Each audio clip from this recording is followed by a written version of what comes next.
Hello guys, magandang araw po sa ating lahat. Hito na naman po ako upang maghatid ng kaunting kaalaman na naman about sa electrical na mga devices, equipment at electrical education na makakatulong sa ating pamumuhay. So for today's video ay ang ating topic naman po ay tungkol naman po sa kung bakit nasusunog o nagkakaproblema ang isang electrical meter at ano-ano ang mga dahilan nito kung bakit ito ay nasusunog. Bago po pala ako magpatuloy sa ating topic, naanyayahan ko po kayong mag-subscribe sa aking munting channel at paki-like and share at don't forget to click the bell button para sa mga new uploads. Salamat!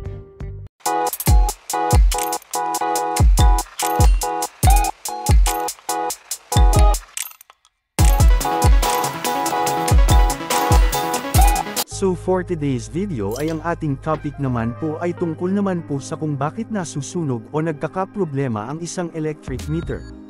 At ano-ano ang mga dahilan nito kung bakit ito ay nagkakaproblema. Ano pala ang electric meter? Ang metro ng kuryente ay isang device na nagre-reading ng konsumo o nagagamit nating kuryente na nagmumula sa electric cooperatives papunta sa ating mga tahanan. So sa videong ito, ano pala ang cause ng pagkasunog ng electric meter na ito? Ang cause po nito as per sa aming pagtutroubleshoot ng problema is electrical overload. Ano ang electrical overloading?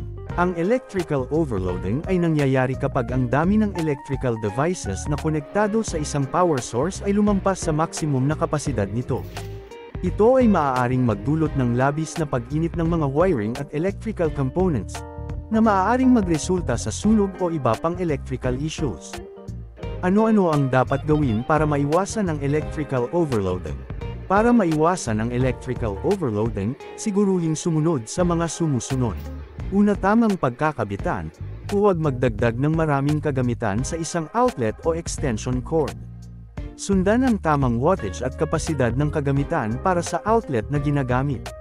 Pangalawa, regular na pagsusuri, inspeksyonin ang mga cable, outlet, at extension cord ng regular upang matiyak ang kaligtasan. Bawasan ang paggamit ng extension cords at bumili ng high-quality na kagamitan. Pangatlo, pamamahagi ng kuryente, ihiwalay ang malalakas na kagamitan, tulad ng air conditioner at refrigerator, sa ibang appliances para maiwasan ang biglang pagtaas ng kuryente sa isang circuit. Pang-apat, pag-a-update ng wiring, kung ang bahay o gusali ay luma na, pagtuunan ng pansin ang pag-a-update ng electrical wiring upang mapanatili ang kaligtasan.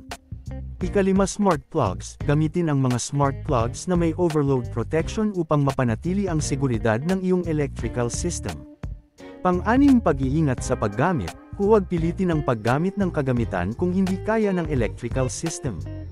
Alamin ang limitasyon ng iyong wiring at siguruhing hindi lalampas dito ang iyong paggamit ng kuryente. At ang huli, consultation sa professional, kung may agam-agam ka sa iyong electrical system, kumonsulta sa isang profesional na electrician para sa tamang pagsusuri at payo. Sa pangkalahatan, ang may papayo kulang po sa inyo mga ka-elektricista bilang isang electrician at isang simpleng mamamayan para maiwasan ang electrical overloading. Mahalaga ang tamang pag-distribute ng kuryente sa iyong mga tahanan at siguruhing hindi nagiging overloaded ang electrical outlets. Huwag din magdagdag ng masyadong maraming kagamitan sa isang electrical outlet o extension cord, at regular na mag-check ng wiring para sa mga posibleng problema.